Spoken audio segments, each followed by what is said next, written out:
বেশি হচ্ছে আমাদের জমির অজানা হাইব্রিড ঘাস। এই যে দেখতে পাচ্ছেন কত সুন্দর ফলন হয়েছে, একদম বাম্পার ফলন হয়েছে। এ পাশ দিয়ে কাটা হচ্ছে, এই যে ঝোপা হচ্ছে, এই যে এখন সার দিয়ে দিলে ঝোপা হবে ইনশাল্লাহ।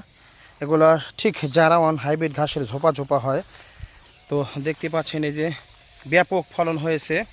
এই যে এক একটা ঝোপা কত বড় বড়, এই যে দেখেন এই যে ব্যাপক ফলন হয়েছে। আমরা এই জমিতে প্রথম রোপণ করেছি, আলহামদুলিল্লাহ প্রচুর ফলন হয়েছে। এই যে দেখেন এই যে পাশে কাটা হচ্ছে, এ হচ্ছে অজানা হাইব্রিড ঘাস। দীর্ঘদিন যে সমস্ত জমিতে পানি থাকে, শুকনো থাকে, এমন জমিতেই চাষ করতে পারবেন এই অজানা হাইব্রিড ঘাস। এগুলো আখের মতোই মোটা মোটা হয়। এই দেখতে পাচ্ছেন অবিকল আখের মতন ফলন হয়েছে, আখের চেয়ে দ্বিগুণ। আখ তো এত ফলন হয় না।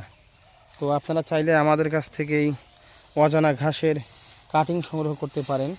আমরা কিন্তু এই অজানা ঘাসের কাটিংগুলো সারা বাংলাদেশে কুরিয়ার সার্ভিসের মাধ্যমে ডেলিভারি দিচ্ছি।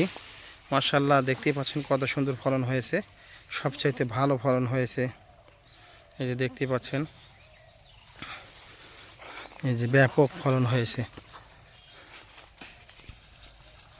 তো আলহামদুলিল্লাহ, যারা এই দেখেন প্রচুর ভারী ঘাস, অজানা ঘাস, এই যে এগুলো কিন্তু একদম গোড়া থেকে মাথা অবধি চপিং করে খাওয়ানো যায়। যেহেতু আমরা এটা বেশি বয়স করেছি, এগুলো আমরা কাটিং তৈরি করার জন্য।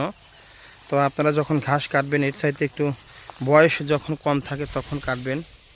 এই যে অজানা হাইব্রিড ঘাস সবচেয়ে ভালো মানের ঘাস। পানিযুক্ত জমিতে, যে সমস্ত জমিতে দীর্ঘদিন পানি জমে থাকে, সেই সমস্ত জমিতে করবেন এই ঘাসগুলো।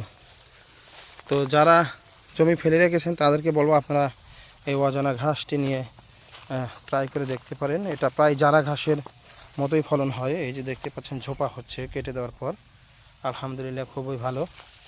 তো কাটিং সংগ্রহ করতে দ্রুত যোগাযোগ করুন। ধন্যবাদ।